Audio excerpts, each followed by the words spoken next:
All right. Well, good morning or good afternoon, everyone. My name is Kate Murray, and I'm the CEO of MitoCanada.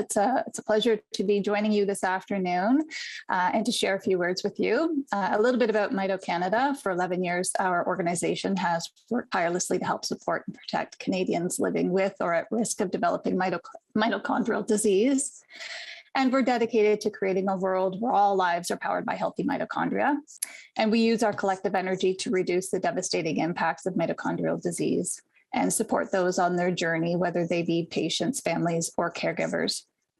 And to drive meaningful change, MitoCanada focuses its energy on 4 impact areas, and that would be support, awareness, education, and research. To drive a paradigm shift that will result in meaningful change, our rare disease space is in a unique position to take advantage of the advancements in AI and machine learning to drive improvements in patient diagnostics and care. In developing a mitochondrial gene risk profile for patients with neurodegenerative and neuropsychiatric diseases, MitoCanada sees this study as one that will lay the groundwork for future discoveries in a variety of mitochondrial disorders. Many patients with mitochondrial disorders go through lengthy trials and tribulations, and searching for a diagnosis is often a frustrating process that can take many years. Mito patients and their families often face a long journey of misdiagnoses and face limited access to research and clinical trials, especially compared to those living with more common conditions. On average, it takes more than 5 years, 8 physicians, and 2 to 3 misdiagnoses until a rare disease patient receives the correct diagnosis. And when they finally receive an accurate diagnosis, they've lost valuable time needed for early interventions, and in some cases, having that time could have avoided progressive damage. And there's no denying it, patients and families want a prompt and accurate diagnosis. Artificial intelligence holds promise in shortening the diagnostic journey.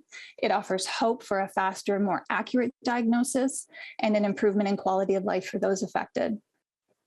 In developing a gene risk profile for patients, individuals can be followed and studied earlier, giving doctors the ability to monitor disease progression for a longer period of time. And this can help individuals access medical interventions at an earlier age. And we know earlier interventions can lead to better health outcomes, and that can translate to reduced healthcare costs.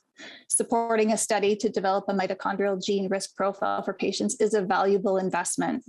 Translating the knowledge acquired through this study and sharing it with our mito community has the power to unite, inspire, and transform how we see and use AI in the mitochondrial space and its potential to change lives.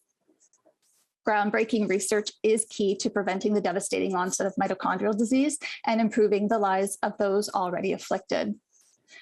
So just before I leave you, I'd like to share some parting words with you. MitoCanada engages with the community in many different ways. The most enlightening and powerful for me is in the connections made when we host one-on-one semi-structured interviews. In one interview, I asked a participant, "How would you describe life with Mito?" And after a long pause, the individual replied, "I have no life. The disease is incredibly isolating and there's little I can do. I'm adrift without a paddle." We need to be bold and we need to be intrepid in our research efforts, and we need to create paddles. And I believe that is exactly what this study can do. Including the community in research efforts such as this study allows us to learn together and build meaningful change together. So thank you so much for your time, and I hope you enjoy the remainder of today's presentations.